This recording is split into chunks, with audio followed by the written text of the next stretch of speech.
French Revolution, the first chapter of India and the Contemporary World 1 of class 9. तो आज हम इसमें सारे टॉपिक्स आपके जो भी एनसीईआरटी बुक में मेंशन्ड हैं वो सारे आज हम कवर करेंगे, जैसे the French society during the late 18th century, the struggle to survive, then monarchy system and कैसे कॉन्स्टिट्यूशन बना था फ्रांस का एंड क्या सिचुएशन थी वुमेन की during the French revolution and कैसे स्लेवरी एबॉलिश किया गया था। ये सब चीजें हम यहाँ पे आज पढ़ेंगे, ठीक है। Okay, so let's begin. Okay, 14 जुलाई 1789 की सुबह क्या हुआ था। जो पेरिस है आपका सिटी, जो फ्रांस की है, वहां पे बहुत ज्यादा अलार्मिंग सिचुएशन बनी हुई थी। क्यों? क्योंकि जो किंग थे वहां के, उन्होंने जो उनकी आर्मी है उनको ये कमांड दी थी कि वो सिटी की तरफ मूव करें। एंड इस वजह से क्या रूमर्स फैलने शुरू हो गए थे कि जल्द ही अभी ये ऑर्डर देने वाले हैं किंग कि वहाँ पे जो नॉर्मल सिटीजन्स हैं उनके ऊपर ओपन फायर की जाए। तो इसी तरह से जो सभी 7,000 men and women they gathered in front of the town hall। तो सारे टाउन हॉल के पास जाके इकट्ठा हुए एंड वहाँ पे उन्होंने ये डिसाइड किया कि वो पीपल्स मिलिशिया बनाएंगे, मतलब they will fight against the troops. And वो सभी जाके इकट्ठा करेंगे क्या, आर्म्स, मतलब हथियार एंड ये सब इकट्ठा करेंगे। कैसे? ताकि वो गवर्नमेंट बिल्डिंग्स को तोड़ फोड़ के वहाँ पे जो भी आर्म्स वगैरह रखे हैं गवर्नमेंट ने वो सारे इकट्ठा करके उनके अगेंस्ट लड़ेंगे, ठीक है। तो सभी ने क्या डिसाइड किया फाइनली कि ये छोटे छोटे ग्रुप्स में चल के इधर उधर जितने भी गवर्नमेंट बिल्डिंग्स हैं उनको तोड़ेंगे। And slowly and gradually they started moving towards the eastern part of the society, जहाँ पे क्या है, फोर्ट्रेस प्रिजन है जिसका नाम था बेस्टाइल। ये जो नीचे आपको पिक्चर दिख रही है ये बेस्टाइल की पिक्चर है, जहाँ पे ये सिटीजन्स हैं जिन्होंने हंगामा किया था एंड तोड़ फोड़ की थी एंड वहां से हथियार वगैरह निकालने की कोशिश की थी। इवन जैसे ही उन्होंने वहां पे तोड़ फोड़ शुरू की, वहां के जो कमांडर है उनको भी उन्होंने मारा था। जो आम जनता, उन्होंने वहां के कमांडर बेस्टाइल के कमांडर को भी मारा एंड प्लस वहां के प्रिजनर्स को भी रिलीज किया, लाइक ऑलमोस्ट 7 of them, ठीक है। 7 प्रिजनर्स को वहां से रिलीज किया एंड उनके कमांडर को भी मारा एंड वहां से इकट्ठा किए सारे आर्म्स वगैरह, हथियार वगैरह सारे, एंड वहां से मूव करना शुरू किया। इवन उन्होंने वो जो फोर्ट्रेस है उनको डिमोलिश किया, उसको तोड़ दिया, पूरा तोड़ फोड़ के उसकी जो स्टोन फ्रेगमेंट है वो इकट्ठा करके मार्केट में बेचना शुरू कर दिए थे। क्यों? ताकि जो मतलब जिनको खरीदना है एज अ मेमोरी ऑफ 14 जुलाई 1789 की क्या हुआ था, एज अ मेमोरी इकट्ठा करना कोई चाहता तो वहां पे मार्केट में बेचना शुरू कर दिए थे, ठीक है। तो ऐसे ही सारे पूरे पेरिस में एंड कंट्री साइड में ये राइड्स वगैरह होना शुरू हो गए थे, ठीक है। Even the bread, like basic food जो है इनका, उसके भी प्राइसेस हाई होना शुरू हुए थे। ये तो मैंने आपको ऊपर ऊपर से कहानी बता दी कि इसके ये चीजें हुई थी। ये चीजें हुई कैसे, ठीक है, ये what led to this thing, like how and why this happened, हम ये अभी आगे चल के पढ़ेंगे, ठीक है। So first will study the French society within the late 18th century. 1774 1774 में जो फ्रांस के वहां पे जो किंग बने थे उनका नाम था लुइस 16। के क्या नाम था? Louis 16। And he got married at the age of 20 years to the Austrian princess Marie Antoinette, ठीक है। किससे उनकी शादी हुई थी? Mary Antoinette. एंड वो कौन सी फैमिली से बिलोंग करते थे? लुइस 16 कौन सी फैमिली से बिलोंग करते? He is from the Bourbon family of Kings. And जब वो राजा बने थे तो उनके टाइम पे क्या हुआ, जो ट्रेजरी थी, जो ट्रेजरी इकट्ठा करके रखते हैं वॉर्स के बाद वहाँ पे, लाइक जैसे वॉर्स होती है वहाँ पे लूट करते हैं ना, उसके बाद वहाँ पे गोल्ड वगैरह या कॉइन्स वगैरह जितना जो भी चीजें वहाँ पे फूड ग्रेन्स वगैरह इकट्ठा करके रखते हैं एज अ ट्रेजरी। यहाँ पे ट्रेजरी उस जमाने में ऐसे रखी जाती थी, ठीक है। तो जब ये राजा बने थे तो वो जो ट्रेजरी थी वो एम्प्टी थी, ठीक है। एंड जो लुइस 16 थे, ये मतलब कैसे अच्छा ठीक है, ये खत्म कैसे हुई थी मैं बता दूं। ये जो इतने सालों से फ्रांस जो वॉर्स लड़ते आ रहा था अपने नेबरिंग कंट्रीज एंड ऑल से, वहां से जो है जो भी हथियार वगैरह ये इकट्ठा कर रहे थे, उसके लिए इकट्ठा करने के लिए फाइनेंशियल रिसोर्सेज सारे खत्म हो चुके थे फ्रांस के। एंड इवन पॉपुलेशन धीरे धीरे बढ़ रही थी तो उनके खाने के लिए भी ये खर्चा हो रहा था, ठीक है। एंड लुइस 16 ने उस टाइम पे क्या किया, 13 अमेरिकन कॉलोनीज को हेल्प की। किस लिए? उनको इंडिपेंडेंस दिलाने के लिए। किससे? Our common enemy Britain. उस टाइम पे सबका कॉमन एनिमी कौन था? ब्रिटेन। उससे ये हेल्प की, और उस हेल्प के चक्कर में क्या हुआ, उनका 1 बिलियन लिवर्स का और डेब्ट इकट्ठा हो गया।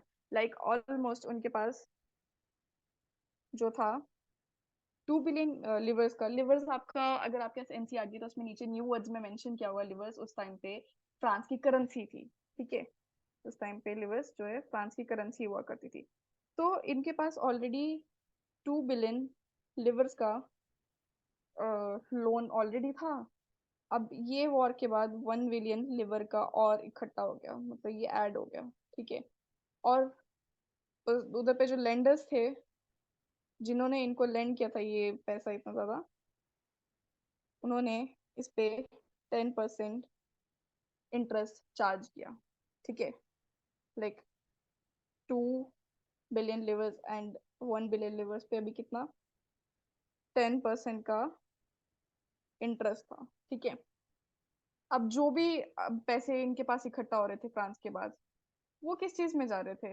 अब वो नॉर्मल एक्सपेंसेस में जाएं या ये 10% इंटरेस्ट पे करें? तो अब ठीक है, अब उनको 10% इंटरेस्ट पे करना पड़ रहा था, एंड नॉर्मल एक्सपेंसेस के लिए भी पैसे उनके पास बच नहीं रहे थे। Regular expenses like cost of maintaining an army, the court, running government offices और यूनिवर्सिटीज, इन सब के लिए कहाँ से पैसा आएगा? अब इसके पास, अब गवर्नमेंट के पास क्या सोल्यूशन होता है जब उनके पास इनकम नहीं आ रही होती है? वो टैक्सेस इंक्रीज कर देते हैं। क्या इंक्रीज कर देते हैं? टैक्सेस इंक्रीज कर देते हैं।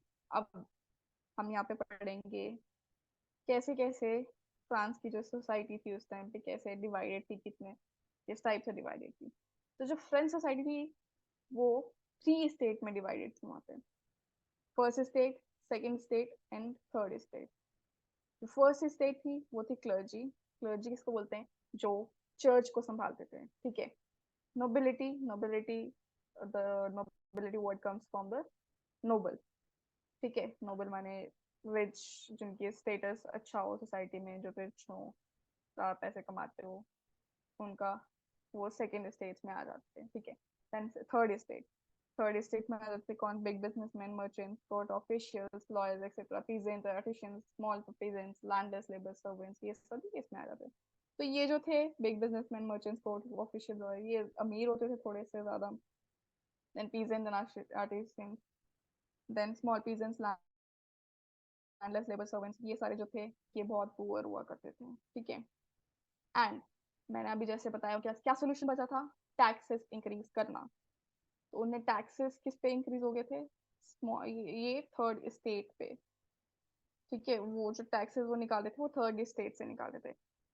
देखो, जो फ्रांस की उस टाइम पे पॉपुलेशन, अगर सोसाइटी वाइज में बताऊं तो उस टाइम पे पॉपुलेशन थी, जो थर्ड स्टेट की पॉपुलेशन थी वो थी 90%। 90% पॉपुलेशन थी वो थी पेजेंट्स एंड वो स्मॉल आर्टिशन वगैरह, इन सब की सबसे ज्यादा पॉपुलेशन थी। एंड इनके पास लैंड भी नहीं होता था। ठीक है, इनके पास खुद का लैंड भी नहीं होता था। सबसे ज्यादा लैंड किसके पास था? 60% लैंड था वो किसके पास था? नोबल्स एंड चर्च ऑफिशियल्स के पास। एंड जो रिच मेंबर्स होते थे थर्ड सोसाइटी के, जो भी मैंने जैसे बताया आपको, ये big businessman, merchants, court officials, lawyers, ये सब इनके पास होते थे। ठीक है, किस किसके पास? Clergy, nobility, big business merchants, big businessman, merchants, court officials, lawyers, इनके पास ज्यादा लैंड हुआ करता था। 60% जो लैंड था इनको बिलोंग करता था। ठीक है, अब जो तुम्हारा टैक्सेस थे वो कौन पे कर रहे थे? थर्ड स्टेट वाले। यहाँ पे लिखा भी है, the burden of the financing activities of the state through taxes was borne by the third state alone. ठीक है, जो सिर्फ थर्ड स्टेट थे वही अकेले भर रहे थे टैक्सेस, क्योंकि जो फर्स्ट एंड सेकंड स्टेट थे उनके पास तो प्रिविलेजेस थे। क्या प्रिविलेजेस थे उनके पास? ये प्रिविलेजेस थे कि उनको बर्थ से ये प्रिविलेजेस थे कि वो टैक्सेस नहीं भरेंगे। सबसे इम्पोर्टेंट तो यही प्रिविलेज होता था उनके पास।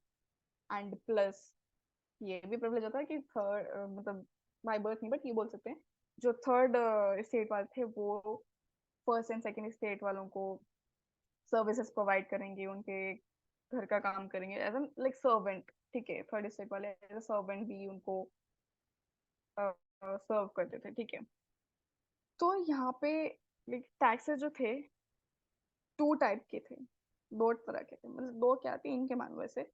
एक तो ये था कि चर्च को पे करना पड़ता था, ये ठीक है गवर्नमेंट को पे करना पड़ता था, वो तो अलग बात है, बट चर्च को भी इनको पे करना पड़ता था, जिसको बोलते थे टीथेस। ठीक है। और जो टीथेस है वो हम बोल सकते हैं वो religious taxes, as a religious tax इकट्ठा किया जाता था। ठीक है।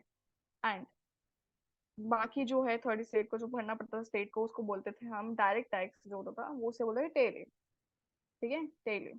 एंड और इनडायरेक्ट टैक्सेस जो भरते थे वो सॉल्ट एंड टोबैको पे भी भरते थे। ठीक है। एक तो डायरेक्ट टैक्स हो गया जिसको बोलते हैं टेले। ठीक है। एक और दूसरा जो इनडायरेक्ट टैक्सेस उसको बोलते हैं जो सॉल्ट एंड टोबैको बाय करने पे जो एवरीडे कंजम्पशन उनका था उस पे भी इनडायरेक्ट टैक्सेस लगे हुए थे। ठीक है। इस तरीके से मतलब स्टेट्स यहाँ पे डिवाइडेड थे, और इस तरीके से उनने जो lowest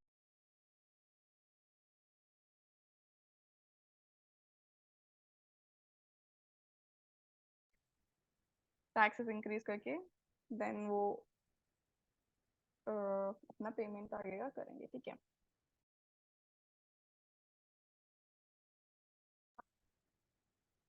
struggle to survive. Okay, तो पॉपुलेशन जो थी फ्रांस की वो 1715 से लेके 1789 तक बहुत ज्यादा इंक्रीज हो गई थी। ठीक है। 1715 में थी 23 मिलियन, जो हम इंडियन उसमें बोलेंगे 2.3 करोड़, एंड 1789 तक वो हो चुकी थी 28 मिलियन, जो की थी 2.8। अब एक सेकेंड, मैं इसमें एक चीज बताती हूँ। जो पॉपुलेशन थी वो तो इंक्रीज हो रही थी, तो पॉपुलेशन इंक्रीज हो रही है, उनका भाई खाने का भी डिमांड इंक्रीज होगा, खाना भी चाहिए, खाना भी लगता रहे, ऑफ कोर्स एनर्जी चाहिए, तो उसके लिए जो पॉपुलेशन थी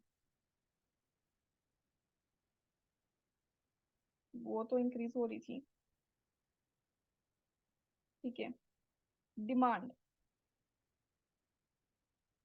किसकी? फूड की, वो भी इंक्रीज हो रही थी। ठीक है। बट फिर जो प्रोडक्शन थी किसकी? फूड की। फूड की क्या production,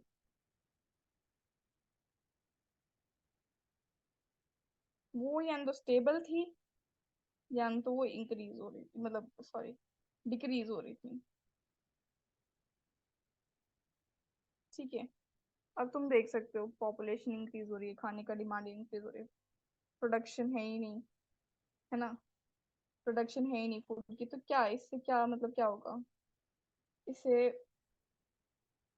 it will lead to starvation की सिचुएशन, यानी तो डेथ टोल, यानी तो वीकर बॉडीज, ये सब सबकी डेथ टोल जो है इंक्रीज होगा, जिससे क्या स्टार्वेशन इंक्रीज होगी तो डेथ टोल भी बढ़ेगा आपका, राइट? स्टार्वेशन यहाँ पे इंक्रीज हो रही थी। ठीक है। क्या पता है पॉपुलेशन इंक्रीज हो रही थी या डिमांड फूड की इंक्रीज हो रही थी, बट फूड की जो प्रोडक्शन है वो तो डिक्रीज हो रही थी, या तो उतनी स्टेबल थी। इससे जो सिचुएशन बनी थी उसका नाम था सबसिस्टेंट क्राइसिस। क्या था? सबसिस्टेंट क्राइसिस। या आपके पास अगर एनसीईआरटी हो तो उसमें नीचे वर्ड, न्यू वर्ड में मेंशन भी किया गया सबसिस्टेंट क्राइसिस क्या है। ऐसी सिचुएशन जहाँ पे बेसिक लाइवलीहुड आपको नहीं मिल रही है। बेसिक खाना, बेसिक लाइवलीहुड क्या हो सकता है? फूड शेल्टर, फूड शेल्टर, ठीक है, क्लोथ्स, ये सब नहीं मिल रहा था उनको। ठीक है।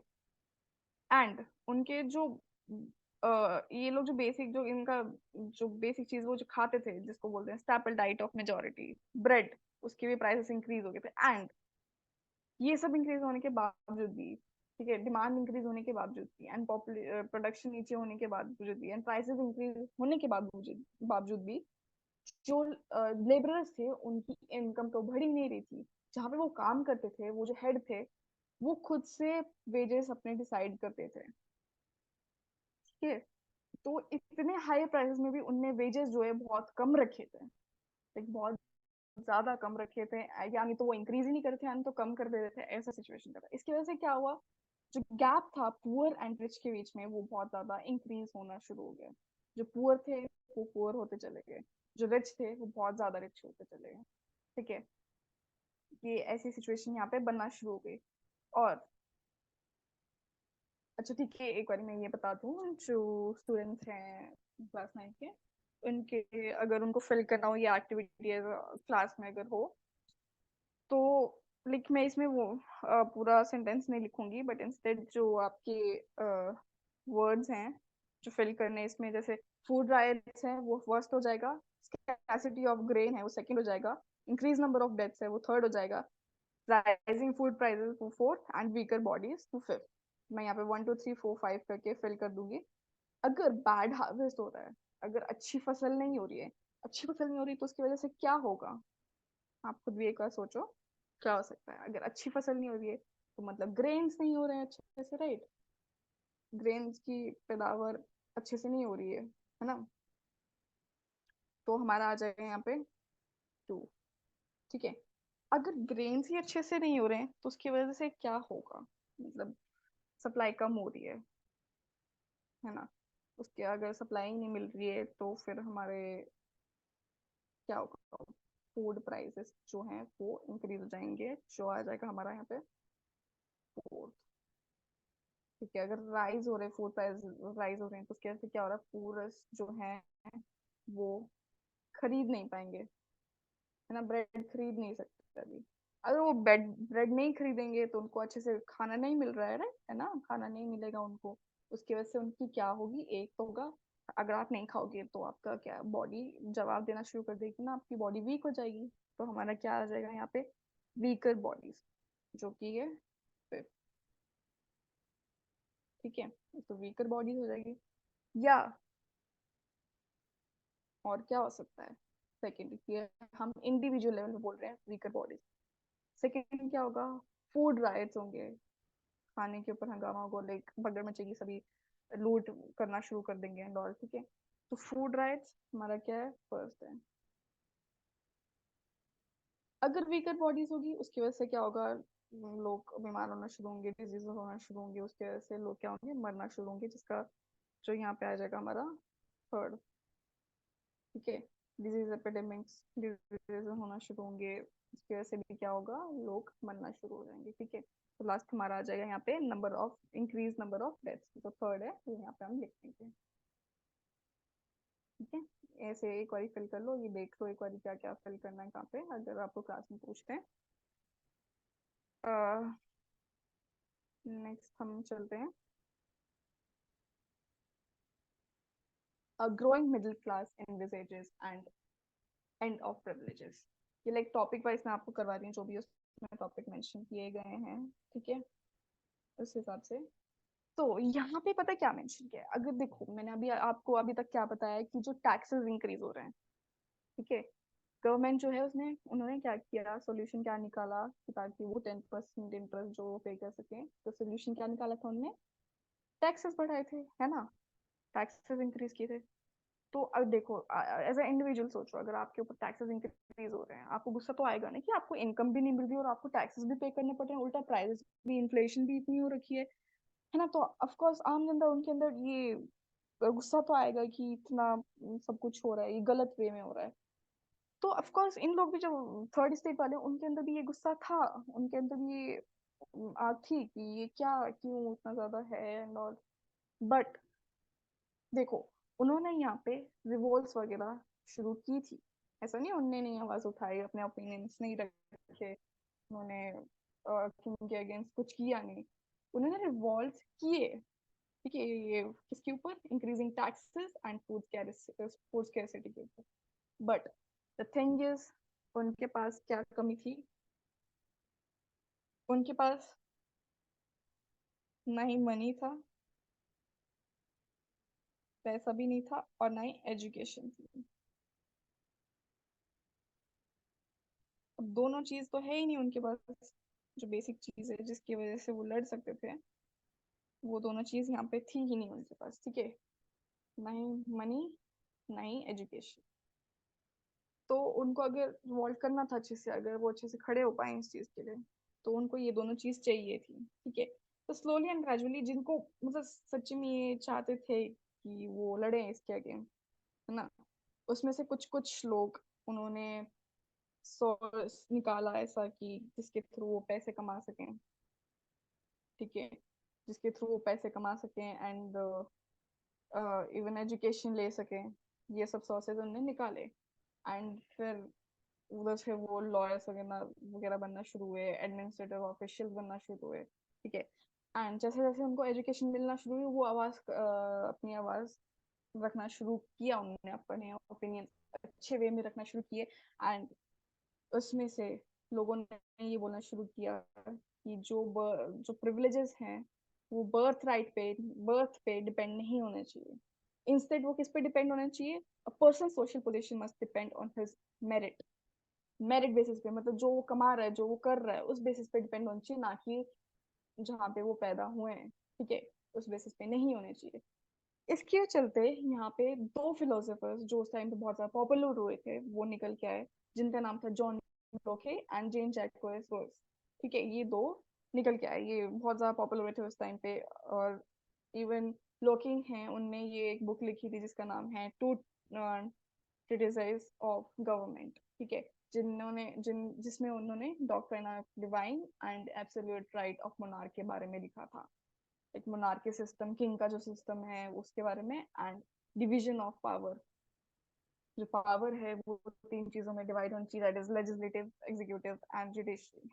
ठीक है, ये सब इसमें मेंशन किया गया था। And the outbreak of revolution, अब हम ये पढ़ने जाएंगे कैसे कैसे आउटब्रेक हुआ था रिवॉल्यूशन का। ठीक है, तो मैंने पहले आपको ये सब चीजें, इतनी सारी चीजें बता दी, टैक्सेस के बारे में बताया एंड ऑल। बट जो टैक्सेस हैं वो लुइस 16 डायरेक्टली ऐसे खड़े होकर तो नहीं बोल सकते ना कि यार मैंने टैक्सेस बढ़ा दिए, अब तुम्हें इतना पे करना पड़ेगा। ऑफ कोर्स मोनार्की थी, बट स्टिल एक सिस्टम था जिसके थ्रू वो ऐसे प्रपोजल रख के एंड देन टैक्सेस बढ़ा दी। तो यहाँ पे जो था उस टाइम पे क्या होता था, स्टेट जनरल की मीटिंग होती थी। ठीक है, जो भी अगर प्रपोजल है, कुछ भी अगर प्रपोज करना है एंड कुछ न्यू रूल्स एंड रेगुलेशंस निकालने हैं कंट्री में, तो उसके लिए स्टेट जनरल की मीटिंग होती थी। ठीक है, स्टेट जनरल की मीटिंग कैसे होती थी? हर एक स्टेट से, कितने स्टेट्स हैं? 1 2 3 स्टेट्स हैं। ठीक है, हर एक स्टेट से रिप्रेजेंटेटिव्स आएंगे एंड वो प्रपोजल्स रखेंगे एंड देन वोट करेंगे। उसके बाद यहाँ पे new rules and regulation, new laws and बनते थे। ठीक है, तो इस टाइम पे जब ये देखो, लास्ट टाइम जो ये हुई थी मीटिंग स्टेट जनरल की, हुई थी 1614 पे। अभी जो हो रही है वो है 5 मई 1789 को जाके हो रही थी, फॉर टैक्सेस। ठीक है, for the proposal of new taxes उस सिस्टम पे। तो हर एक स्टेट से, ठीक है, इस टाइम पे जो ये 5 मई 1789 को जो मीटिंग रखी थी, इस दिन हर एक स्टेट से रिप्रेजेंटेटिव्स आए थे, जिसमें फर्स्ट स्टेट से आए थे 300, सेकंड स्टेट से आए थे 300 एंड सिक्स स्टेट से आए थे 600। ठीक है, अब ठीक है, जितने भी आए हों मेंबर्स, कितने भी आए हों यहाँ पे, इवन जो थर्ड स्टेट है उन्होंने 40,000 लेटर्स अपने रखे थे, लाइक प्रॉब्लम्स इश्यूज वगैरह ये सब यहाँ पे डिस्कस करने के लिए उन्होंने इतने लेटर्स लिखे थे। ठीक है, बहुत लोगों ने लिखे थे। ठीक है, बट द थिंग इज, मैंने कैसे बताया, सिस्टम कैसे बताया कि कैसे लॉ बनेगा। यहाँ पे हर एक स्टेट से रिप्रेजेंटेटिव्स आएंगे और वोट करेंगे, उसके बाद ही लॉ बन सकता है, राइट? बट वोट कैसे होता था? इतने सारे मेंबर्स हो आगे भाई उठ के वोटिंग, हर एक स्टेट से एक ही वोट आएगा बस। फर्स्ट स्टेट से एक वोट, सेकंड स्टेट से एक वोट एंड थर्ड स्टेट से एक वोट। ठीक है, इंडिविजुअल एक एक वोट आएगा, सिर्फ कितना? एक एक वोट। ठीक है, अब ये जो चीज थी, ये चीज आपके जो थर्ड स्टेट वाले हैं उनको पसंद नहीं आई थी। वो इंस्टेट इस चीज के खिलाफ थे कि हर एक स्टेट से एक एक वोट नहीं होना चाहिए, इंस्टेट जितने रिप्रेजेंटेटिव्स आए हैं उतने वोटिंग्स होने चाहिए, तभी हमारे लॉज अच्छे से बनेंगे। ठीक है, क्योंकि जो भी लॉज है वो किसके हित में हो जाते थे यार? फर्स्ट या सेकेंड स्टेट के हित में हो जाते थे, उनके लिए ही होते थे मोस्टली, वो उनके लिए अच्छे अच्छे लॉज हो जाते थे। तो वो इस चीज के अगेंस्ट थे, वो चाहते थे, थर्ड स्टेट इस चीज के अगेंस्ट थे, वो चाहते थे कि नहीं, सभी जितने भी रिप्रेजेंटेटिव हैं उतने वोटिंग्स होंगे। इस चीज को लुईस 16 ने नहीं माना, उन्होंने मना कर दिया कि नहीं, ये चीज नहीं होगी। ठीक है, उन्होंने साफ मना कर दिया कि हम ये चीज नहीं करेंगे। तो जो तुम्हारे थर्ड स्टेट वाले हैं वो वहां से निकल के चले गए, तो ये न्यू टैक्सेस नहीं बना था, ये लॉ नहीं बन पाया था, तो वो यहाँ से निकल के चले गए थे थर्ड स्टेट वाले। एंड यहाँ से निकल के वो चले गए, तो फिर जो सेकेंड 20 जून को जो है सभी थर्ड स्टेट वाले जाके इकट्ठा हुए कहाँ पे, indoor tennis court in the grounds of Versailles. वहां पे जाके सभी इकट्ठा हुए and they decided and they declared themselves as a national assembly. ठीक है, वहां पे जाके उन्होंने अपने आप को नेशनल असेंबली बनाया, अपने आप को डिक्लेयर कर दिया कि हम नेशनल असेंबली हैं फ्रांस के। एंड उन्होंने कॉन्स्टिट्यूशन बनाना शुरू कर दिया यहाँ से, जहाँ पे क्या कैसा कॉन्स्टिट्यूशन जिसमें जो मोनार्क है, जो किंग है, उनकी जो पावर्स हैं वो कम कर दी जाएंगी। ठीक है, ये सोच के उन्होंने ये कॉन्स्टिट्यूशन बनाना शुरू कर दिया। एंड जो नेशनल असेंबली थे उनका हेड कौन था? मिराबू एंड एबेसेसिस। क्योंकि ये दोनों जो थे नेशनल असेंबली के तुम्हारे हेड थे, ये याद कर लेना कौन, मिराबियो एंड एबेसेसिस। एबेसेस। ठीक है, कौन कौन, मिराबू एंड एबेसेस।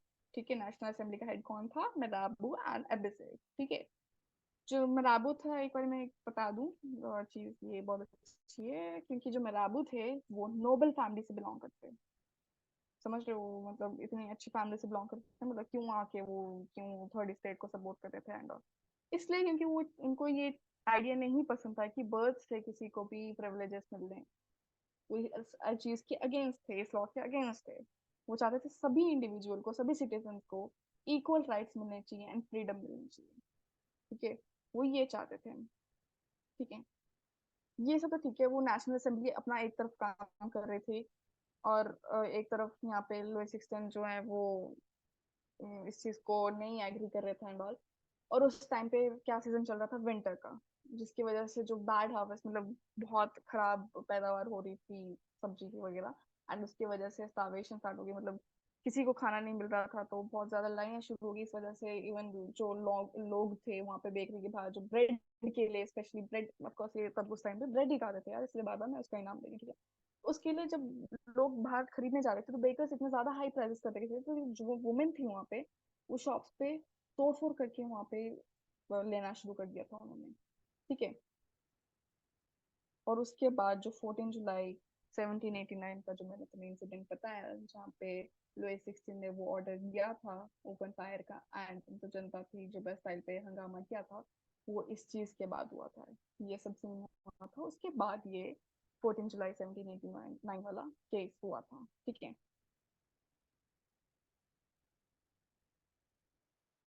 फिर 4 अगस्त 1789 को असेंबली है, उन्होंने ये फ्यूडल सिस्टम का जो है ये सब अबॉलिश किया, उन्होंने टैक्सेस हटाने को बोला।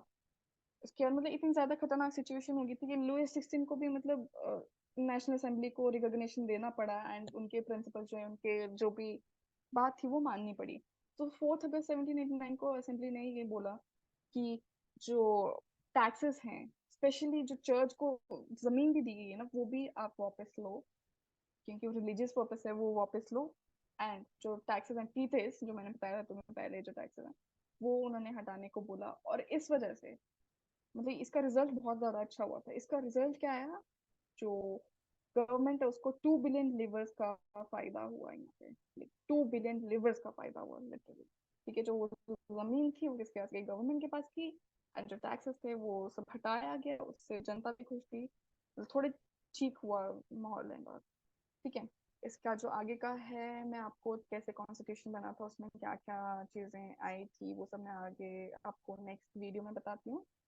अभी आज के लिए इतना ही आपके लिए काफी है। आगे कॉन्स्टिट्यूशन के यहाँ तक जो भी स्ट्रिक्टनेस के साथ चल रहा था, जो टैक्स का जो भी हंगामा हुआ था, वो सब मैंने बताया। आगे कॉन्स्टिट्यूशन के बारे में मैं बताऊंगी फ्रांस का, एंड जो चेंजेस आए थे फ्रांस में, उसकी वजह से वर्ल्ड में भी बहुत ज्यादा चेंजेस आए थे सारे इस रीजन की वजह से। इसलिए फ्रेंच रेवोल्यूशन पढ़ना हमारे लिए इम्पोर्टेंट हो जाता है। ठीक है, okay, thank you, thank you.